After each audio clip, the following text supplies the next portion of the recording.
రాష్ట్ర వ్యాప్తంగా బీఆర్ఎస్ ఆధ్వర్యంలో దీక్ష విజయ్ దివస్ జరుపుకుంటున్నామని మాజీ ఎమ్మెల్సీ ఫారూక్ హుసేన్ బీఆర్ఎస్ నాయకులు రాధాకృష్ణ శర్మ తెలిపారు. కేసీఆర్ దీక్షతో డిసెంబర్ 9న కేంద్రం మెడలు వంచి తెలంగాణ రాష్ట్రం ఏర్పాటు ప్రక్రియ ప్రారంభించడం జరిగిందని తెలిపారు. కేసీఆర్ గ్రామాన తిరిగి ప్రజల్లో చైతన్యం తెచ్చారని అన్నారు.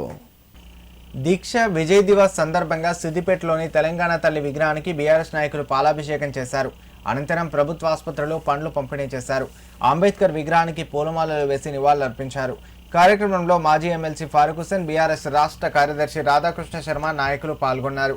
ఈ సందర్భంగా వారు మాట్లాడారు. తెలంగాణను అన్ని రంగాల్లో అభివృద్ధి చేసుకున్నామని, కేసీఆర్ అమలుపరిచిన సంక్షేమ పథకాలు భారతదేశానికి ఆదర్శంగా నిలిచాయని గుర్తు చేశారు. కార్యక్రమంలో మాజీ మున్సిపల్ చైర్మన్ రాజనర్సు, టీఆర్ఎస్ పట్టణ అధ్యక్షుడు సంపత్ రెడ్డి, నాయకులు కనకరాజు, శ్రీకాంత్ గౌడ్ పాల్గొన్నారు. రాష్ట్ర పార్టీ పిలుపు మేరకు ఈరోజు రాష్ట్రమంతటా జరిగే విజయ్ దివస్ కార్యక్రమంలో బీఆర్ఎస్ పార్టీ శ్రేణులతో పాటు తెలంగాణ అభిమానులందరూ కూడా చాలా విజయోత్సాహంతో పాల్గొంటూ ఉన్నారు.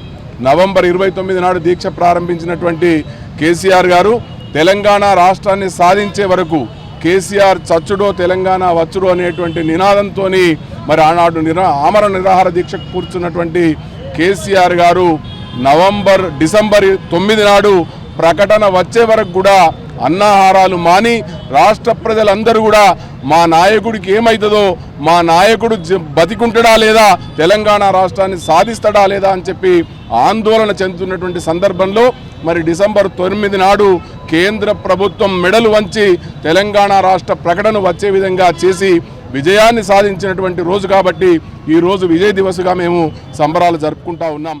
తెలంగాణ గురించి 29 నవంబర్ నాడు ఇదే సిద్దిపేటలో అమర నిరాహార దీక్ష చేద్దామన్నటువంటి ఉద్దేశంతో కరీంనగర్ నుంచి బయలుదేరినటువంటి కేసీఆర్ గారికి రోషయ్య గారి ప్రభుత్వము, ఆనాడు ఆంధ్ర వల్ల ప్రభుత్వము, ఆంధ్ర పాలకుల ప్రభుత్వము ఆయనని అరెస్ట్ చేసి ఖమ్మం తీసుకుపోతే ఇక్కడ హరీష్ రావు గారు ధర్నా కూర్చున్నారు.